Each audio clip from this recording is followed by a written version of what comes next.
देवेंद्र फडणवीसच मुख्यमंत्री पदाची शपथ घेणार, सूत्रांची माहिती, शिंदेंची समजूत काढण्याचे भाजपचे प्रयत्न। मुख्यमंत्री पदासाठी समर्थन द्या, शिंदेंच्या शिवसेनेची अजित पवारांच्या राष्ट्रवादीला विनंती। काल दोन्ही पक्षाच्या नेत्यांची खलबतं।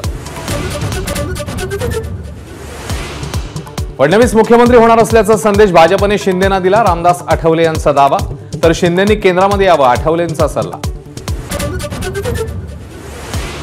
एकनाथ शिंदेंच्या चेहऱ्यामुळेच महायुतीला बहुमत, संजय शिरसाट यांचं वक्तव्य, तर एकनाथ है तो सेफ है, मनीषा कायंदे यांची पोस्ट चर्चेत।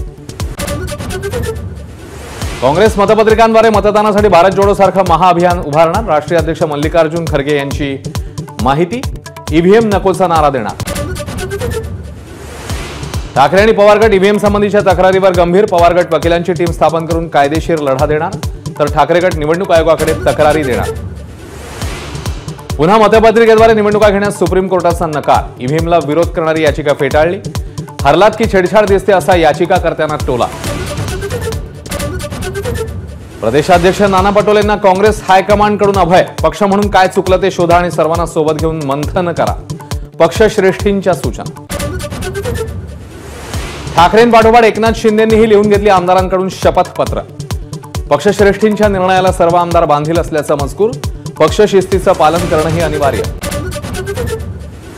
एकनाथ शिंदेच मुख्यमंत्रीपदी राहावे म्हणून पत्नी लता शिंदे यांचं त्र्यंबकेश्वराच्या महादेवाला साकडं, तर नागपूर तुळजापुरात फडणवीसांसाठी कार्यकर्त्यांच्या प्रार्थना। सोलापूर शहरातले माकपचे माजी आमदार नरसय्या आडम यांची राजकारणातून निवृत्तीची घोषणा, चौथ्यांदा पराभव झाल्यावर घेतला निवृत्तीचा निर्णय। कल्याणमधल्या वर्टेक्स इमारतीच्या 13व्या मजल्याला भीषण आग, सर्व रहिवाशांना बाहेर काढलं, तर आग 3 मजल्यांवर पसरल्याची ही माहिती। देशात लवकरच पॅन कार्डमध्ये होणार बदल, केंद्र सरकारकडून पॅन 2.0 योजनेला मंजुरी, मोफत पॅन कार्डसाठी केंद्राकडनं 1435 कोटींची तरतूद।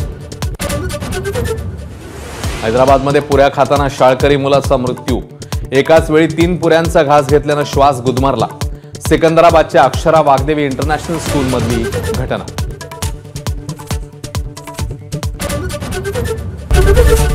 एबीपी माझा, उघडा डोळे बघा नीट।